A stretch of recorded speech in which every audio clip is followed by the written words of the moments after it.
गुजरात का हमीर जाडेजा अपनी ससुराल अमरकोट सिंध आया हुआ था। उसका विवाह अमरकोट के राणा वीसलदे सोढ़ा की पुत्री से हुआ था। राणा वीसलदे का पुत्र महेंद्र व हमीर हमउम्र थे, इसलिए दोनों में खूब जमती थी। साथ खेलते खाते पीते शिकार करते और मौज करते। एक दिन दोनों शिकार करते समय एक हिरण का पीछा करते करते दूर लोद्रवा राज्य की काक नदी के पास आ पहुंचे। उनका शिकार हिरण अपनी जान बचाने काक नदी में कूद गया। दोनों ने ये सोच कि बेचारे हिरण ने जल में जल शरण ली है, अब उसे क्या मारना। शिकार छोड़ जैसे दोनों ने इधर उधर नजर दौड़ाई तो नदी के उस पार उन्हें एक सुंदर बगीचा व उसमें बनी एक दुमंजिली झरोखेदार मेढ़ी दिखाई दी। इस सुनसान स्थान में इतना सुहावना स्थान देख दोनों की तबीयत प्रसन्न हो गई। अपने घोड़े नदी में उतार दोनों ने नदी पार कर बागीचे में प्रवेश किया। इस वीरानी जगह पर इतना सुंदर बाग देख दोनों आश्चर्यचकित थे कि अपने दोस्त में ऐसा नखलिस्तान, क्योंकि अभी तक तो दोनों ने ऐसे नखलिस्तानों के बारे में सौदागरों से ही चर्चाएं सुनी थी।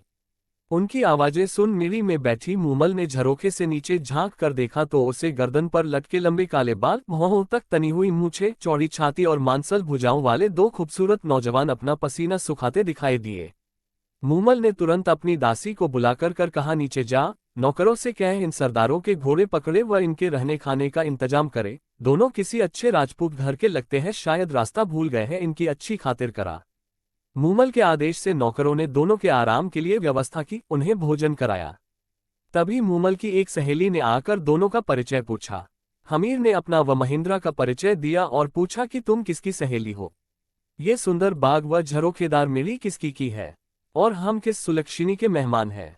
मूमल की सहेली कहने लगी, क्या आपने मूमल का नाम नहीं सुना, उसकी चर्चा नहीं सुनी। मूमल जो जगप्यारी मूमल के नाम से पूरे मार्ग जैसलमेर देश में प्रख्यात है, जिसके रूप से यह सारा प्रदेश महक रहा है, जिसके गुणों का बखान ये काक नदी कल कल कर गा रही है।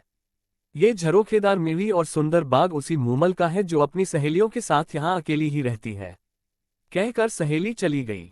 तभी भोजन का जूठा थाल उठाने आया नाई बताने लगा, सरदारों आप मूमल के बारे में क्या पूछते हो, उसके रूप और गुणों का तो कोई पार ही नहीं। वह शीशे में अपना रूप देखती है तो शीशा टूट जाता है, श्रृंगार कर बाग में आती है, चांद शर्माकर बादलों में छिप जाता है। उसकी मेढ़ी की दीवारों पर कपूर और कस्तूरी का लेप किया हुआ है, रोज ओखलियों में कस्तूरी कुटी जाती है। मन मन दूध से वह रोज स्नान करती है, शरीर पर चंदन का लेप कराती है। मूमल तो इस दुनिया से अलग है, भगवान ने वैसी दूसरी नहीं बनाई। कहते कहते नाई बताने लगा, अखन कुंवारी मूमल पुरुषों से दूर अपने ही राग रंग में डूबी रहती है। एक से एक खूबसूरत, बहादुर, गुणी, धनवान, जवान, राजा, राजकुमार मूमल से शादी करने आए, पर मूमल ने तो उनकी और देखा तक नहीं, उसे कोई भी पसंद नहीं आया। मूमल ने प्रण ले रखा है कि वह विवाह उसी से करेगी जो उसका दिल जीत लेगा, नहीं तो पूरी उम्र कुंवारी ही रहेगी। कुछ ही देर में मूमल की सहेली ने आकर कहा कि आप दोनों में से एक को मूमल ने बुलाया है। हमीर ने अपने साले महेंद्रा को जाने के लिए कहा, पर महेंद्रा ने हमीर से कहा, पहले आप। हमीर को मेढ़ी के पास छोड़ सहेली ने कहा, आप भीतर पधारे, मूमल आपका इंतजार कर रही है। हमीर जैसे ही आगे चौक में पहुंचा तो देखा आगे उसका रास्ता रोके एक शेर बैठा है, और दूसरी ओर देखा तो उसे एक अजगर रास्ते पर बैठा दिखाई दिया। हमीर ने सोचा मूमल कोई डायन है और नखलिस्तान रचकर पुरुषों को अपने जाल में फंसा मार देती होगी। वह तुरंत उल्टे पांव वापस हो चौक से निकल आया। हमीर व महेंद्रा आपसे बात करते तब तक मूमल की सहेली आ गई और महेंद्रा से कहने लगी, आप आइए, मूमल आपका इंतजार कर रही है। महेंद्रा ने अपना अंगरखा पहन हाथ में भाला ले सहेली के पीछे पीछे चलना शुरू किया। सहेली ने उसे भी हमीर की तरह चौक में छोड़ दिया। महेंद्रा को भी चौक में रास्ता रोके शेर बैठा नजर आया। उसने तुरंत अपना भाला लिया और शेर पर पूरे वेग से प्रहार कर दिया। शेर जमीन पर लुढ़क गया और उसकी चमड़ी में भरा भूसा बाहर निकल आया। महेंद्रा ये देख मन ही मन मुस्कुराया कि मूमल उसकी परीक्षा ले रही है। तभी उसे आगे अजगर बैठा दिखाई दिया। महेंद्रा ने भूसे से भरे उस अजगर के भी अपनी तलवार के प्रहार से टुकड़े टुकड़े कर दिए। अगले चौक में महेंद्रा को पानी भरा नजर आया। महेंद्रा ने पानी की गहराई नापने हेतु जैसे पानी में भाला डाला तो ठक की आवाज आई। महेंद्रा समझ गया कि जिसे वह पानी समझ रहा है वह कांच का फर्श है। कांच का फर्श पार कर सीढ़ियां चढ़कर महेंद्रा मूमल की मेढ़ी में प्रविष्ट हुआ। आगे मूमल खड़ी थी, जिसे देखते ही महेंद्रा ठिठक गया। मूमल ऐसे लग रही थी जैसे काले बादल में बिजली चमकी हो। एड़ी तक लंबे काले बाल मानो काली नागिन सिर से जमीन पर लौट रही हो। चंपे की डाल जैसी कलाइयां, बड़ी बड़ी सुंदर आंखें, ऐसे लग रही थी जैसे मद भरे प्याले हो, तपे हुए कुंदन जैसा बदन का रंग, वक्ष जैसे किसी सांचे में ढले गए हो, पेट जैसे पीपल का पत्ता, अंग अंग जैसे उफन रहा हो। मूमल का ये रूप देखकर महिंद्रा के मुंह से अनायास ही निकल पड़ा, न किसी मंदिर में ऐसी मूर्ति होगी और न किसी राजा के रंगवास में ऐसा रूप होगा। महिंद्रा तो मूमल को ठगासा देखता ही रहा। उसकी नजरें मूमल के चेहरे को एकटक देखते जा रही थी, दूसरी और मूमल मन में कह रही थी, क्या तेज है इस नौजवान के चेहरे पर, और नयन तो नयन क्या खंजर है।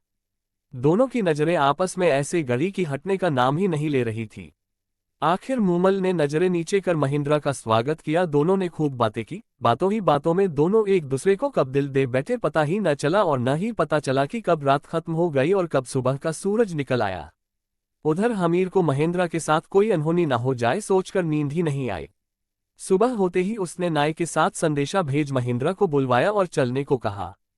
महिंद्रा का मूमल को छोड़कर वापस चलने का मन तो नहीं था, पर मूमल से यह कह, मैं फिर आऊंगा मूमल, बार बार आकर तुमसे मिलूंगा। दोनों वहां से चल दिए। हमीर गुजरात अपने वतन रवाना हुआ और महिंद्रा अपने राज्य अमरकोट। मूमल से वापस आकर मिलने का वायदा कर महिंद्रा अमरकोट के लिए रवाना तो हो गया, पर पूरे रास्ते उसे मूमल के अलावा कुछ और दिखाई ही नहीं दे रहा था। वह तो सिर्फ यही गुनगुनाता चला जा रहा था, महारी मारेची ए मूमल, हाले नी अमराने देश, मेरी मांद देश की मूमल, आओ मेरे साथ अमरकोट चलो। महिंद्रा अमरकोट पहुंच वहां उसका दिन तो किसी तरह कट जाता, पर शाम होते ही उसे मूमल ही मूमल नजर आने लगती। वह जितना अपने मन को समझाने की कोशिश करता, उतनी ही मूमल की यादें और बढ़ जाती। वह तो यही सोचता कि कैसे लोद्रवे पहुंचकर मूमल से मिला जाए।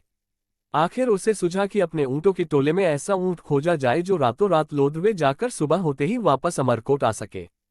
उसने अपने रायका रामू ऊंट चराने वाले को बुलाकर पूछा तो रामू रायका ने बताया कि उसके टोले में एक चीतल नाम का ऊंट है जो बहुत तेज दौड़ता है और वह उसे आसानी से रात को लोद्रवे ले जाकर वापस सुबह होने से पहले ला सकता है। फिर क्या था, रामू रायका रोज शाम को चीतल ऊंट को सजाकर महेंद्रा के पास ले आता और महेंद्रा चीतल पर सवार हो एडलगा लोद्रवा मूमल के पास जा पहुंचता।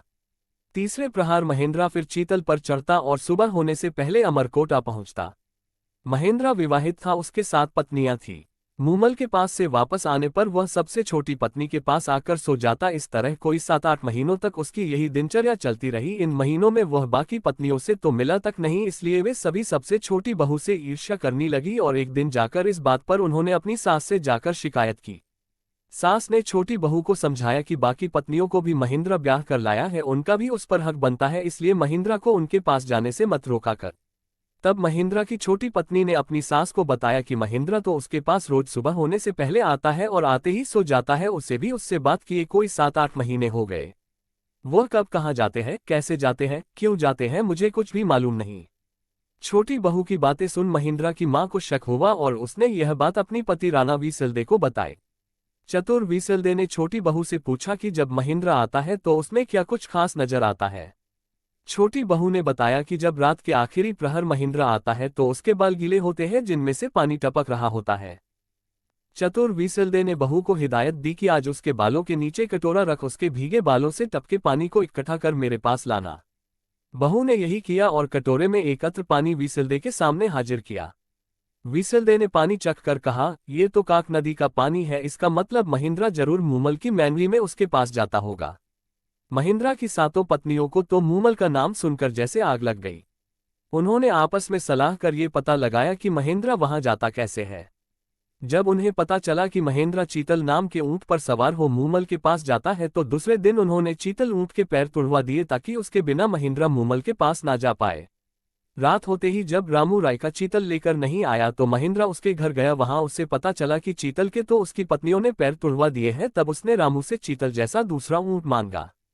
रामू ने कहा उसके टोले में एक तेज दौड़ने वाली एक टोरडी छोटी ऊंटनी है तो सही, पर कम उम्र होने के चलते वह चीतल जैसी सुलझी हुई व अनुभवी नहीं है। आप उसे ले जाए, पर ध्यान रहे उसके आगे चाबुक ऊंचा ना करे। चाबुक ऊंचा करते ही वह चमक जाती है और जिधर उसका मुंह होता उधर ही दौड़ना शुरू कर देती है, तब उसे रोकना बहुत मुश्किल है।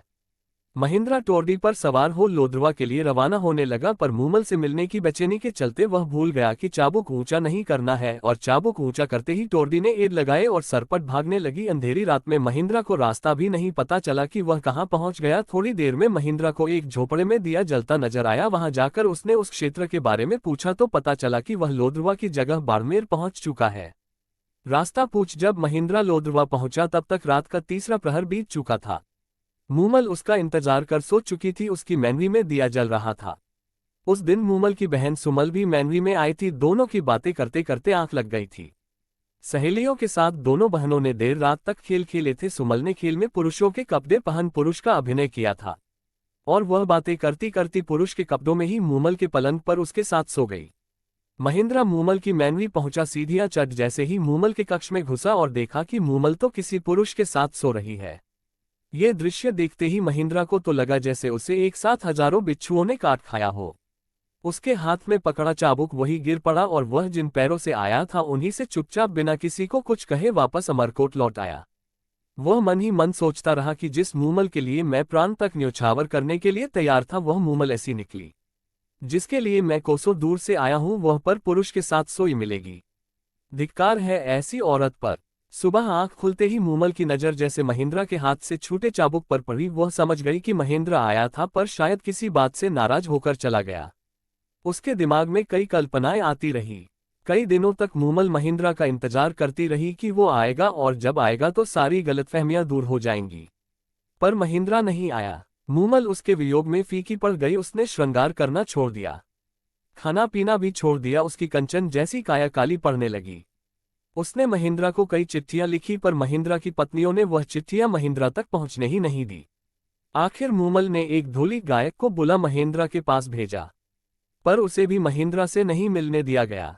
पर वह किसी तरह महेंद्र के महल के पास पहुंचने में कामयाब हो गया और रात पड़ते ही उस धोली ने मांद राग में गाना शुरू किया। तुम्हारे बिना सोढ़ारांग ये धरती धुंधली तेरी मूमल रानी है उदास मूमल के बुलावे पर असल प्रियतम महेंद्र अब तो घर आव। ढोली के द्वारा गई मांद सुनकर भी महेंद्र का दिल नहीं पसीजा और उसने ढोली को कहला भेजा कि मूमल से कह देना न तो मैं रूप का लोभी हूं और न ही वासना का कीड़ा। मैंने अपनी आंखों से उस रात उसका चरित्र देख लिया है। जिसके साथ उसकी घनिष्ठता है उसी के साथ रहे। मेरा अब उससे कोई संबंध नहीं। ढोली द्वारा सारी बात सुनकर मूमल के पैरों तले की जमीन ही खिसक गई। अब उसे समझ आया कि महेंद्र क्यों नहीं आया। मूमल ने तो सपने में भी नहीं सोचा था कि उससे ऐसा कलंक लगेगा। उसने तुरंत अमरकोट जाने के लिए रथ तैयार करवाया ताकि अमरकोट जाकर महेंद्र से मिल उसका वहम दूर किया जा सके कि वह कलंकिनी नहीं है और उसके सिवाय उसका कोई नहीं। अमरकोट में मूमल के आने व मिलने का आग्रह पाकर महेंद्र ने सोचा शायद मूमल पवित्र है, लगता है मुझे ही कोई गलतफहमी हो गई। और उसने मूमल को संदेश भिजवाया कि वह उससे सुबह मिलने आएगा। मूमल को इस संदेश से आशा बंधी। रात को महेंद्र ने सोचा कि देखें मूमल मुझसे कितना प्यार करती है। सो सुबह उसने अपने नौकर के सिखाकर मूमल के डेरे पर भेजा। नौकर रोता पीटता मूमल के डेरे पर पहुंचा और कहने लगा कि महेंद्र जी को रात में काले नाग ने डस लिया जिससे उनकी मृत्यु हो गई। नौकर के मुंह से इतना सुनते ही मूमल पछाड़ खाकर धरती पर गिर पड़ी और पड़ते ही महेंद्र के वियोग में उसके प्राण पखेरु उड़ गए। महेंद्र को जब मूमल की मृत्यु का समाचार मिला तो वह सुनकर उसी वक्त पागल हो गया और सारी उम्र हाय महारी प्यारी मूमल कहता फिरता रहा।